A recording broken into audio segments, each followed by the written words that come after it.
मैं प्रभु का धन्यवाद देता हूँ इस सुबह के समय प्रभु के चरणों में आने के लिए प्रभु ने मदद किया है। आइए आज के वचन मनन के लिए हम लोग रोमियों की पत्री 12वां अध्याय उसका पहला वचन पढ़ेंगे। इसलिए हे भाइयों, मैं तुमसे परमेश्वर की दया स्मरण दिलाकर विनती करता हूँ कि अपने शरीरों को जीवित और पवित्र और परमेश्वर को भावता हुआ बलिदान कर कर चढ़ाओ। यही तुम्हारी आत्मिक सेवा है। अभी तक हम लोग प्रभु यीशु मसीह के बलि के बारे में मनन कर रहे थे, जिसके द्वारा हमारा पवित्र परमेश्वर के साथ मेल हो पाया और हमें पवित्र परमेश्वर की उपस्थिति में प्रवेश करने के लिए योग्य भी बनाया।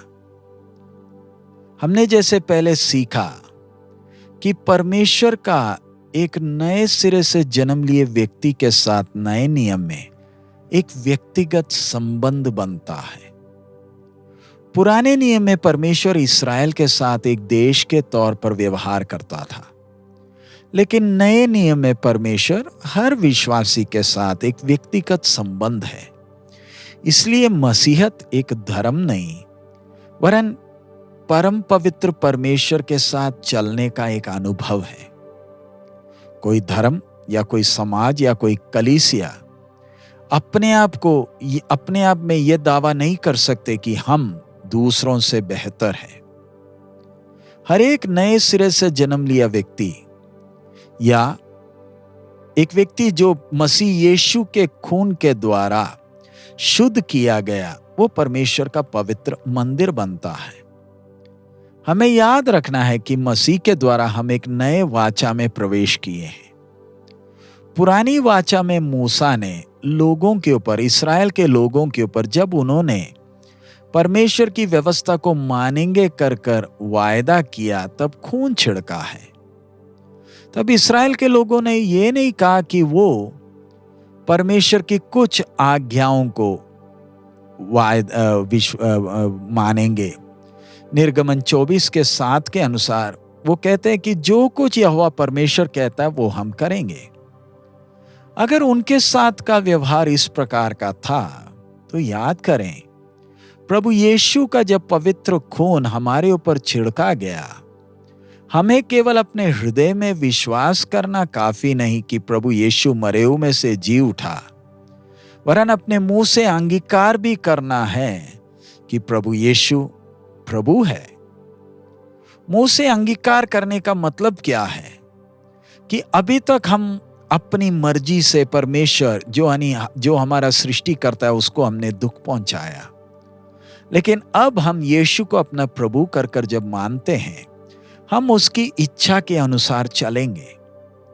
इसके बाद पानी का बपतिस्मा आता है, जहां हम दुनिया के सामने ऐलान करते हैं कि हम पाप के लिए मर गए और मसीह यीशु के साथ हम गाड़े गए हैं और हम मसीह यीशु के साथ नए जीवन की चाल चलेंगे। लेकिन याद रखें कि हमें इस वाचे में विश्वास योग्य रहना है, तभी परमेश्वर हमें अपना कर कर स्वीकार करेगा। कई बार विश्वासी सोचते हैं कि वो परमेश्वर के वारिस हैं, इसलिए वो परमेश्वर से भौतिक आशीषों की उम्मीदें लगाए रखते हैं और वो प्रार्थनाओं के द्वारा परमेश्वर को याद दिलाते कि उन्हें आशीष चाहिए। उनका बोलने का ढंग ऐसे लगता है जैसे कि परमेश्वर को आशीष देना ही पड़ेगा, लेकिन हम भूल जाते हैं कि हम नए वाचा के भागीदार हैं और हमें भी अपना जिम्मेवारी निभाना है। यीशु मसीह का खून जो हमारे ऊपर छिड़का गया है, कई गंभीर विषय याद दिलाता है उसके लिए जिसके कान परमेश्वर की आवाज सुनने के लिए खुली हैं।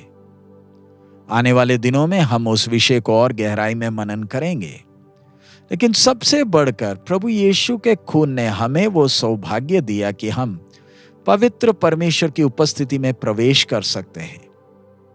लेकिन एक गंभीर विषय क्या है कि एक व्यक्ति परमेश्वर के पवित्र उपस्थिति में आने के पहले उसे वेदी के सामने आना पड़ता है।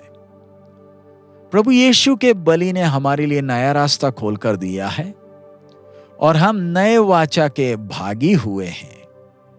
इसलिए हमें अपने आप को परमेश्वर के वेदी में अर्पण करना है। ये जबरदस्ती नहीं वरन परमेश्वर के प्रति प्यार से भरकर हम अपने आप को उस वेदी में अर्पण करते, क्योंकि हमारे पास देने के लिए और कुछ नहीं। परमेश्वर के व्यवस्था में जब हम देखते, पुराने नियम में जब मंदिर में बलि अर्पित होते थे, एक बार अर्पण होने के बाद वो जानवर मरा हुआ है, एक ही बार अर्पण होता है। लेकिन हमारा जीवन एक जीवित बलिदान होना है जो प्रतिदिन अर्पण किया जाता है। इसका मतलब हमें एक ऐसा जीवन बिताना है जो परमेश्वर के लिए समर्पित है, जो परमेश्वर की इच्छा के लिए प्रतिदिन जीवन बिताता है। प्रभु यीशु के जीवन को देखो, उन्होंने हमारे लिए जो नमूना तय किया, परमेश्वर का पवित्र मेमना जो जगत के पापों को उठा ले जाता है, क्रूस के ऊपर सही समय पर बलि हुआ। और हम देखते हैं कैसे परमेश्वर का मेमना पाप भरे इस संसार में एक जीवित बलि बनकर चला, पिता की इच्छा अपने जीवन में हर क्षण में पूरा किया। आइए हम अपने शरीरों को जीवता बलिदान कर कर चढ़ाएं। उसका मतलब परमेश्वर की इच्छा के लिए हम अपने आप को समर्पित किए। हमारे अंदर से वो इच्छा हमारे शरीरों के द्वारा बाहर प्रकट होना है। प्रभु यीशु का जीवन एक जीवित बलि था जो पिता की इच्छा के लिए समर्पित था। चाहे परीक्षा आए, चाहे कष्ट आए, चाहे दर्द आए, चाहे क्रूस का मौत भी हो, प्रभु यीशु का जीवन दिखाता है कि अगर हम चाहे परमेश्वर के प्रेम से भरे हैं तो हम अपने जीवनों को जीवित बलिदान करके चढ़ा सकते हैं।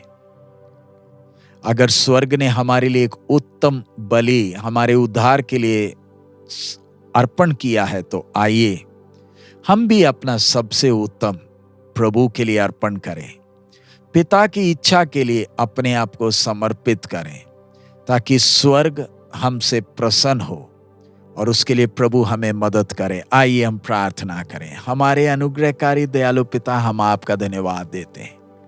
प्रभु, आपके चरणों में आकर आपका वचन मनन करने के लिए आपने हमें मदद किया। प्रभु, आपने हमारे लिए अपना जीवन अर्पण किया, हमारे लिए एक नमूना दिया। प्रभु, हम भी अपने आप को आपके चरणों में रखते हैं। प्रभु, आपकी इच्छा के लिए, आपकी महिमा के लिए जीवन बिताने के लिए हमें सहायता कर। एक जीवित बलिदान होकर प्रतिदिन जीवन बिताने के लिए सहायता कर। जो भी हमें देखे आपकी महिमा कर सके। सब महिमा आप ही को देते हैं, यीशु मसीह के मधुर नाम से हम मांगते हैं, आमीन। हमारे प्रभु का आगमन जब इन दिनों में नजदीक है, आइए हम अपने आप को परमेश्वर की इच्छा के लिए समर्पण करें, पिता की इच्छा के लिए अपने आप को सौंप दे, ताकि जो भी हमें देखे मसीह की महिमा को देख सके। हमारा प्रभु अति शीघ्र आ रहा है। प्रभु हम सबको आशीष दे। मारानाथा।